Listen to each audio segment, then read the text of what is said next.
এক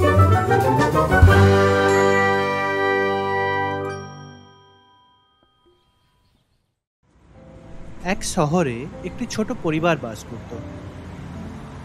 সায়ক ও তার বাবার জীবন খুশি খুশি ভালোই কাটছিল। কিন্তু একদিন ফ্যাক্টরিতে কাজ করতে করতে হঠাৎ সায়কের বাবার শরীর খুব খারাপ হয়ে যায় এবং তিনি জ্ঞান হারিয়ে ফেলেন। অনেক দিন চিকিৎসা এবং প্রচুর টাকা খরচা হওয়ার পরে সায়কের বাবা অনেকটাই সেরে ওঠেন।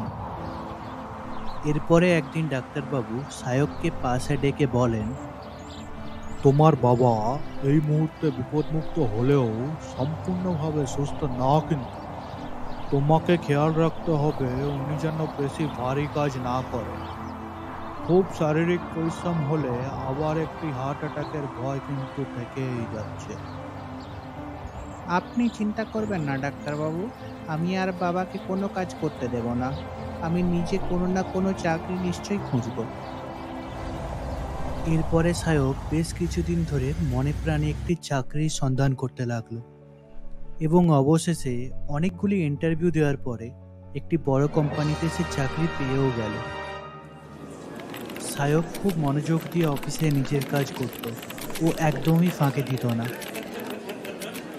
কিন্তু খুবই শীঘ্রই সায়ক একটি বড় সমস্যার সম্মুখীন হলো। সায়কের অফিসের এক সিনিয়র লালুবাবু এসে রোজ সাহেবকে বলতে লাগলো, আরে সায়ক বাবু, আমাকে অফিসের কাজের জন্য একটু বাইরে যেতে হবে। তুমি আমার কাজগুলো করে দাও, বুঝলে? পরে তোমার কোনো কাজ থাকলে আমি করে দেব। এইভাবে দিনের পর দিন লালুবাবুর কাজ করতে করতে সায়কের নিজের কাজে দেরি হতে লাগলো এবং বেশ কয়েকবার তাকে বসের কাছে বকাও খেতে হলো। রোজ রোজ এই ঝামেলা থেকে বিরক্ত হয়ে সায়ক ঠিক করলো, ব্যাস আর না, আমি আর কিছুতেই লালুবাবুর কাজ করব না। পরের দিন যথাক্রমে লালুবাবু আবার এলেন সায়কের কাছে। আরে এই তো সায়ক বাবু, আরে আজকে আবার একটা মিটিং আছে আমার বসের সাথে, তো তোমাকে আজকেও আমার কাজটা করে দিতে হবে, বুঝলে? কিন্তু আজকে আর সায়ক লালুবাবুর কাজ করতে রাজি হলো না। সে বলল, আমাকে ক্ষমা করবেন দাদা, রোজ রোজ আপনার কাজগুলো করতে গিয়ে আমি সময় মতো আমার কাজ করতে পারছি না। এই জন্য বস আমাকে প্রতিনিয়ত কথা শোনাচ্ছে। আমি আর আপনার কাজ করব না। কে বললে? তোমার তো বড় হিম্মত, তুমি লালুকে বুকের উপরে না বলছিও? রুকো, আমি দেখতে তুমি কেমনে করবে না আমার কাজ। এই বলে লালুবাবু গটগট করে সেখান থেকে বেরিয়ে গেলেন। সায়কের কাছ থেকে লালুবাবু সরাসরি গেলেন বসের রুমে এবং অনেকক্ষণ ধরে তারা কথা বলতে থাকলেন। কিছুক্ষণ পরেই সায়কের ডাক পড়ল বসের কেবিনে।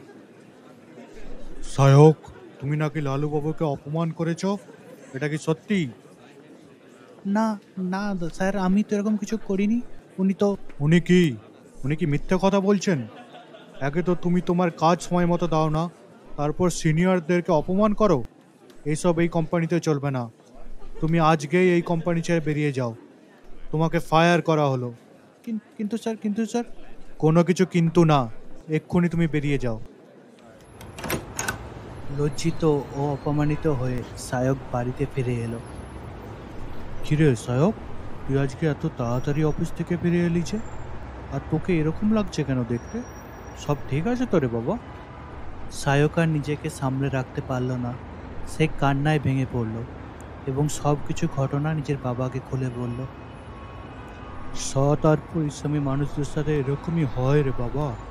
তুই এক কাজ কর, তুই আর চাকরি বাকরির ঝামেলায় যাস না। তুই নিজের একটা ব্যবসা শুরু কর। আমি জানি আমাদের ক্ষমতা আর সেরকম নেই যে আমি তোকে কিছু সাহায্য করব, কিন্তু আমি তাও বলবো তুই নিজের মালিক নিজে হ বাবা, কোনো একটা ব্যবসা কর। সায়ক রাত্রেবেলা শুয়ে শুয়ে বাবার বলা কথাগুলো ভাবতে লাগলো। হঠাৎ তার পুরনো একটা কথা মনে পড়ে গেল এবং সে আনন্দে লাফিয়ে বিছানা থেকে উঠে পড়ল। তার মনে পড়ে গেল যে ছোটবেলা থেকেই সে যে কোনো ফাস্টফুড খাবার খুব সুন্দর রান্না করতে পারে। পরের দিন সকালে সায়ক তার সমস্ত জমানো টাকা বার করলো এবং বাজার থেকে নতুন দোকান তৈরির জন্য প্রয়োজনীয় সমস্ত জিনিস নিয়ে এলো। সায়ক ঠিক তার পরের দিন থেকেই রাস্তার ধারে ফাস্টফুড বিক্রি করতে শুরু করে দেয়। শুরুতে সায়কের দোকানে সেরকম খদ্দের না হলেও সময়ের সাথে সাথে সায়কের সুস্বাদু রান্নার খবর চারিদিকে ছড়িয়ে পড়ে এবং ধীরে ধীরে তার দোকানে ভিড় বাড়তে থাকে। ও দাদা, বলছি আপনার দোকানে চাউমিন পাওয়া যায়? চাউমিন কত করে প্লেট? কেন পাওয়া যাবে না দাদা? আমার দোকানে ডিম দিয়ে চাউমিন মাত্র 30 টাকা প্লেট। আরে বাহ, এ তো খুবই সস্তা। দাও তো দেখি আমাকে 1 প্লেট চাউমিন। সময়ের সাথে সাথে সায়ক তার দোকান থেকে খুব ভালো মতো ইনকাম করতে থাকে এবং সে পরে সেই টাকা দিয়ে একটি বড় ফাস্টফুড রেস্টুরেন্ট খুলে নেয়। এইভাবে বেশ কিছুদিন কেটে যায়।